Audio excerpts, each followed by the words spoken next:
Good morning વિદ્યાર્થી મિત્રો, આજે આપણે ચેપ્ટર નંબર જે 5 છે એના પુનરાવર્તનની અંદર જે નિયમિત ચુંબકીય ક્ષેત્ર છે એ નિયમિત ચુંબકીય ક્ષેત્રમાં જ્યારે વિદ્યુત ડાયપોલ મૂકવામાં આવે છે તો એવા સમયે એના આવર્તકાળનું આપણે શું મેળવીશું? સૂત્ર મેળવીશું. તો સૌપ્રથમ ધારો કે આપણી પાસે આ સમાન ચુંબકીય ક્ષેત્ર છે. આ સમાન ચુંબકીય ક્ષેત્રની અંદર આપણે શું મૂકીશું? તો કે એક ચુંબકીય સ્વાય મૂકીશું. તો આપણું સમાન ચુંબકીય ક્ષેત્ર છે. આ ચુંબકીય ક્ષેત્રમાં શું મૂકીએ છીએ? આપણે ચુંબકીય સ્વાય મૂકીએ છીએ.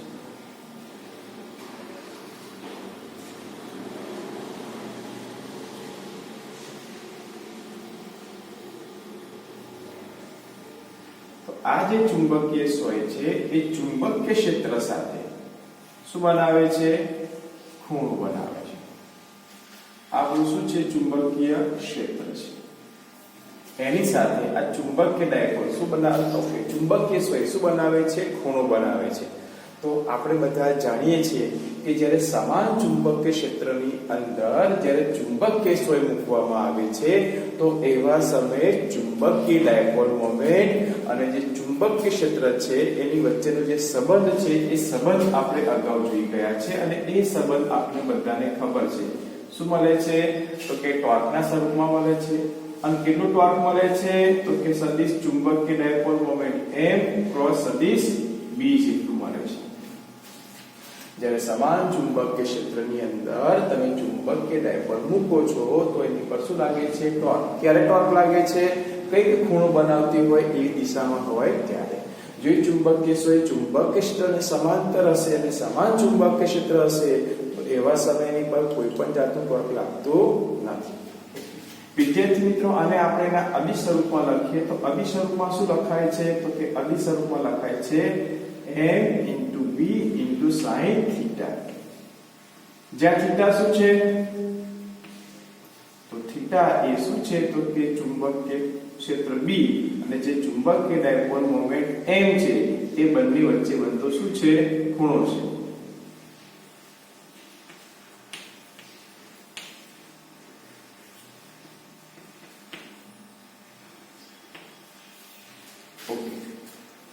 હવે આજે આપણી પાસે ચુંબકીય ડાયપોલ મોમેન્ટનું ઇક્વેશન મળ્યું છે.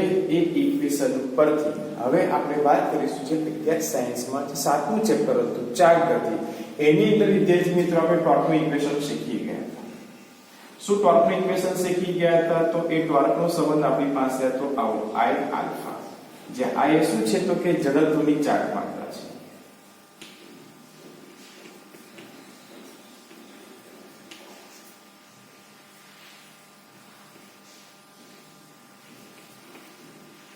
આ શું છે? જડત્વની ચાર્જ માત્રા. આપણી આ જે ચુંબકીય સ્વાય છે એનું જે પૃષ્ઠ છે એ પૃષ્ઠને લંબ રૂપે પસાર થતી જે અક્ષ છે તે અક્ષને અનુલક્ષીને શું છે? જડત્વની ચાર્જ માત્રા છે. આલ્ફા શું છે? તો કે કોણીય પ્રવેગ છે. ઓકે, કોણીય પ્રવેગ એટલે શું કહી શકાય? તો કે કોણીય સ્થાનાંતરનું 2 વખતનું વિકલન. એટલે શું લખીશું? I d2 θ dt². કોના બરાબર? તો કે ટોર્ક બરાબર. ઇક્વેશન નંબર 2 આ પણ ઇક્વેશન છે ટોર્કનું, આ પણ સૂત્ર ટોર્કનું છે. પણ વિદ્યાર્થી મિત્રો, આ જે સૂત્ર છે એ કોનું છે? પુનઃસ્થાપક ટોર્કનું છે. અને પુનઃસ્થાપક ટોર્ક છે એ હંમેશા એનું જે ભ્રમણ થતું હોય એને કે દિશામાં હોય છે? વિરુદ્ધ દિશામાં હોય છે. માટે હવે સમીકરણ 1 માં આપણે શું મૂકીશું? ઋણ નિશાની મૂકીશું. માટે આપણે સમીકરણ 1 અને સમીકરણ 2 ની શું કરીશું? સરખામણી કરીશું.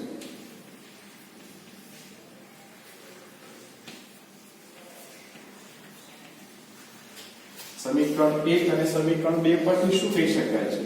તો સમીકરણ 1 અને જે સમીકરણ 2 છે તેની પરથી આપણે કહી શકીએ છીએ કે I d2 θ dt² is equal, અહીં નિશાની કેવી મૂકીશું? માઈનસ. શું કારણ છે નિશાની માઈનસ મૂકવાનું? તો કે જે પુનઃસ્થાપક ટોર્ક છે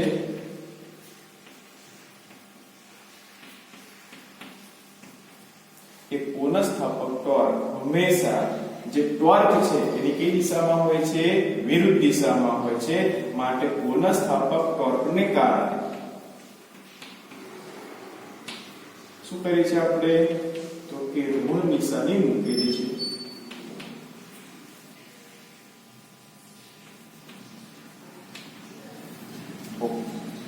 હવે વિદ્યાર્થી મિત્રો આપણે એક જે કોણીય સ્થાનાંતર કર્યું હશે જેને થોડું ભ્રમણ આપ્યું હશે એ કેવું હશે? નાનું હશે. એટલે આપણે કહી શકીએ છીએ કે રેડિયનમાં sin θ is nearly શું લખી શકાય? θ લખી શકાય.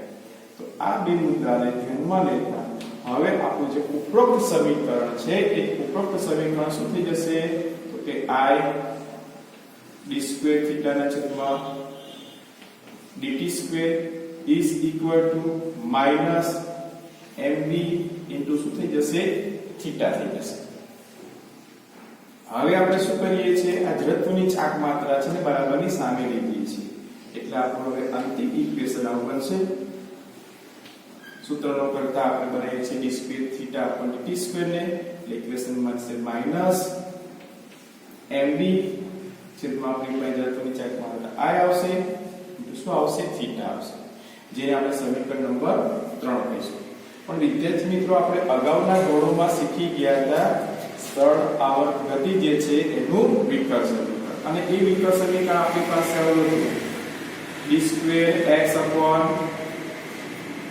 dt² is equal to minus omega square into શું હતું આપણી પાસે? x. આવું વિદ્યાર્થી મિત્રો આપણી પાસે સમીકરણ. તો આ સમીકરણની ઉપરોક્ત સમીકરણ સાથે જો સરખામણી કરવામાં આવશે તો હવે આપણને સમીકરણ મળશે omega square is equal to શું મળશે? mb ના છેદમાં I. હવે આની અંદરથી આપણે સૂત્રનો જે કર્તા છે એ કોને બનાવીશું? તો કે ઓમેગા ને બનાવીશું. એટલે બંને બાજુ આપણે શું લેવું પડશે? વર્ગમૂળ લેવું પડશે.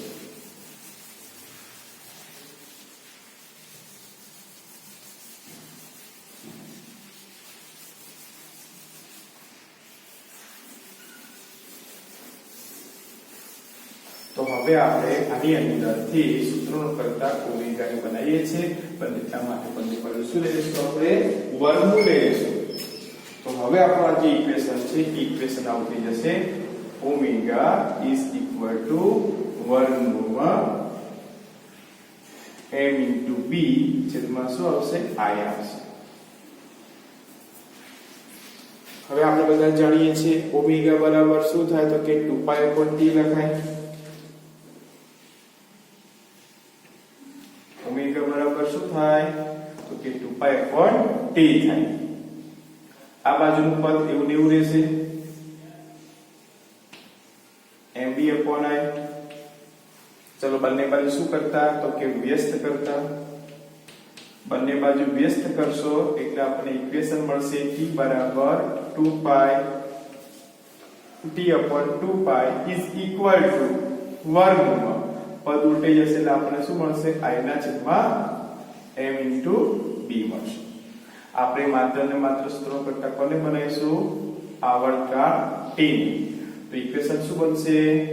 2π under I upon mb. તો વિદ્યાર્થી મિત્રો આજે આપણું સૂત્ર તૈયાર થયું છે. આ સૂત્રને કહેવામાં આવે છે ચુંબકીય જે ડાયપોલ છે એને સમાન ચુંબકીય ક્ષેત્રમાં મૂકતા એ ચુંબકીય જે સોય છે એની અંદર ઉત્પન્ન થતો જે આવર્તકાળ છે એ આવર્તકાળનું વિદ્યાર્થી મિત્રો આ શું છે? સૂત્ર છે. આ આવર્તકાળ પરથી આપણે આવૃત્તિનું પણ સૂત્ર મેળવી શકીએ છીએ જે તમને સ્પર્ધાત્મક પરીક્ષામાં કામ લાગી શકે છે. આવૃત્તિ અને આવર્તકાળ એકબીજાના વ્યસ્ત પ્રમાણમાં શું લખાય? 1/t લખાશે. તો 1/t લાખું પદને માં શું કરી દેવું પડશે? ઉલટાઈ નાખવું પડશે. તો શું ઇક્વેશન બનશે? 1/2π અંડર રૂટ શું આવશે? તો કે mb ના છેદમાં I આવશે. તો આ આવર્તકાળનું સૂત્ર છે. જ્યારે આ શું છે? સૂત્ર આપણી પાસે આવૃત્તિનું છે. જો વિદ્યાર્થી મિત્રો તમને આવર્તકાળ આપેલો હોય અને ચુંબકીય ક્ષેત્ર શોધવું હોય તો આ જે સૂત્ર છે એ સૂત્રમાંથી સૂત્રનો ઘટક કોને બનાવવાનો? ચુંબકીય ક્ષેત્ર B ને. તો શું સૂત્ર બની શકે છે? બંને બાજુ સૌપ્રથમ આપણે વર્ક કરવો પડશે ઉપરોક્ત ઇક્વેશનમાં. એટલે લખી શકીશું કે t² બરાબર શું થઈ જશે? તો કે 4π². અને શું આવશે? તો કે I/mb આવશે. આમાંથી સૂત્રનો ઘટક કોને બનાવીશું આપણે? ચુંબકીય ક્ષેત્ર B ને. તો ચુંબકીય ક્ષેત્ર B ને સૂત્રનો ઘટક તમે જેવું બનાવશો એટલે આપણું સૂત્ર શું બનશે? તો કે આ જગ્યા પર 4π² into I upon શું આવશે? તો કે m into t² આવશે. તો આ જે સૂત્ર છે આપણી પાસે એ જ્યારે તમે આવર્તકાળ આપેલો હોય અને ચુંબકીય ક્ષેત્ર શોધવું હોય ત્યારે ઉપયોગી સૂત્ર છે. આ તમારી પાસે જે સૂત્ર છે તે આવૃત્તિનું સૂત્ર છે અને આ સૂત્ર આપણે મેળવ્યું છે કોનું સૂત્ર છે? તો કે આવર્તકાળનું સૂત્ર છે. તો આમ વિદ્યાર્થી મિત્રો આપણે જ્યારે સમાન ચુંબકીય ક્ષેત્રની અંદર ચુંબકીય સોય કે ચુંબકીય ડાયપોલ મૂકવામાં આવે છે ત્યારે એની ઉપર ટોર્કને કારણે શું ઉત્પન્ન થાય છે? એમાં આવર્તકાળ આવૃત્તિ કે ચુંબકીય ક્ષેત્ર કેટલું મળી રહ્યું છે ક્ષેત્રની બહાર જે સમાન ચુંબકીય ક્ષેત્ર છે એ શોધવું હોય તો આપણે સૂત્રની મદદથી શોધી શકીએ છીએ. હવે વિદ્યાર્થી મિત્રો આની સાથે સાથે આપણે જે મુદ્દો છે ચુંબકીય ડાયપોલ જે છે એની સ્થિતિ ઊર્જાનો તો એનો પણ સાથે સાથે સમાવેશ કરી દઈશું.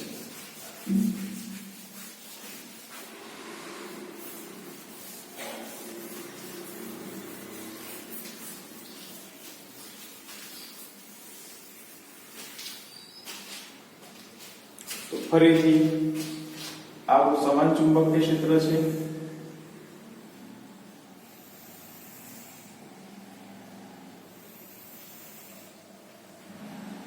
આ સમાન ચુંબકીય ક્ષેત્રની અંદર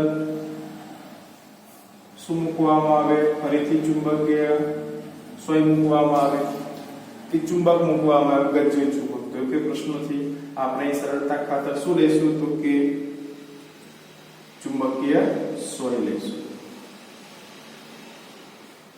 જે ચુંબકીય ક્ષેત્ર B સાથે શું બનાવે છે? ખૂણો બનાવે છે. કેટલાનો ખૂણો બનાવે છે?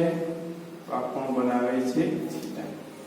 તો એવા સમય ધારો કે આ એનો ઉત્તર ધ્રુવ છે, આ એનો દક્ષિણ ધ્રુવ છે, તો આની પર શું લાગશે? ચુંબકીય બળ કેટલું લાગશે? કે m × b. આની પર ચુંબકીય બળ કઈ દિશામાં લાગશે? એની વિરુદ્ધ દિશામાં. એ પણ કેટલું હશે? m × b હશે. એટલે કે બંનેના મૂલ્યો સરખા હશે પણ દિશા પરસ્પર વિરુદ્ધ હશે.